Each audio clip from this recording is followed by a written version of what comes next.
ಸರ್ಕಾರದ ನಿಯಮಾವಳಿ ಗಾಳಿಗೆ ತೂರಿ ಮಣ್ಣು ಗಣಿಗಾರಿಕೆ ನಡೆಸ್ತಾ ಇರುವ ಗುತ್ತಿಗೆದಾರ ಜಿಲ್ಲಾ ಭೂ ಮತ್ತು ಗಣಿ ವಿಜ್ಞಾನ ಇಲಾಖೆಯ ಅಧಿಕಾರಿಗಳಿಗೆ ಫೋನ್ ಮಾಡಿದ್ರೆ ಕರೆ ರಿಸೀವ್ ಮಾಡ್ತಾ ಇಲ್ಲ. ಕರವೇ ತಾಲೂಕು ಅಧ್ಯಕ್ಷ ರಾಜಶೇಖರ್ ಶಾಗೋಟಿ ಅವರು ಆರೋಪ.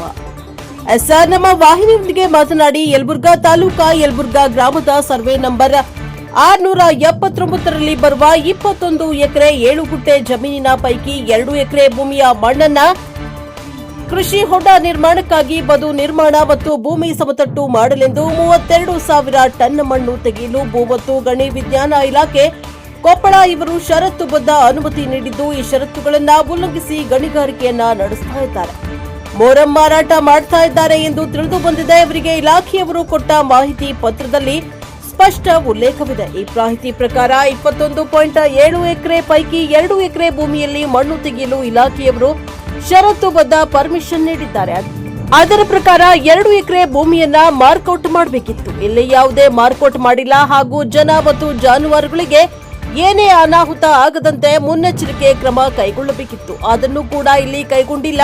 ಈ ಆಳವಾದ ತಗ್ಗಿನಲ್ಲಿ ಸಾಕಷ್ಟು ಸೆಲೆಯಿಂದ ನೀರು ಬರ್ತಾ ಇದ್ದು, ಈ ನೀರನ್ನ ಪಂಪ್ ಸೆಟ್ ಮೂಲಕ ಹೊರಹಾಕ್ತಾ ಇದ್ದಾರೆ.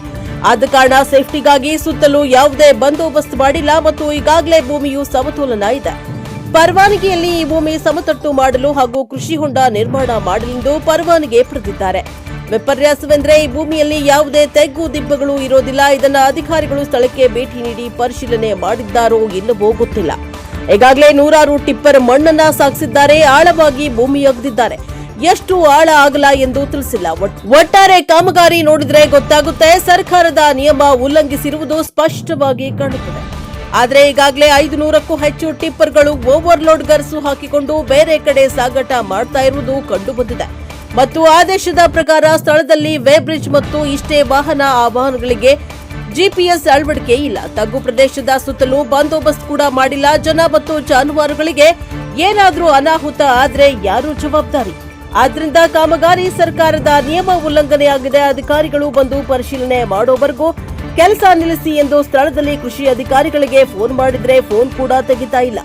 ಅಧಿಕಾರಿಗಳು ಮತ್ತು ನಿಮ್ಮ ಗುತ್ತಿಗೆದಾರರು ಬರ್ಲಿ ಕೇಳೋಣ, ಅಲ್ಲಿವರೆಗೂ ಕೆಲಸ ಸ್ಥಗಿತ ಮಾಡಿ. ಇದರಿಂದ ಸರ್ಕಾರಕ್ಕೆ ಸೇರಬೇಕಾದ ಹೆಚ್ಚುವರಿ ಟ್ಯಾಕ್ಸ್ ನಷ್ಟ ಆಗುತ್ತದೆ ಎಂದು ಶಾಗೋಟಿಯವರು ಆರೋಪಿಸಿದ್ದಾರೆ. ಈ ಸಂದರ್ಭದಲ್ಲಿ ಗ್ರಾಮ ಲೆಕ್ಕಾಧಿಕಾರಿ ಕೂಡ ಭೇಟಿ ಬಂದ್ ಮಾಡಲು ಸೂಚಿಸಿದ್ದಾರೆ. Bureau report CRNK TV 4 Yelburga.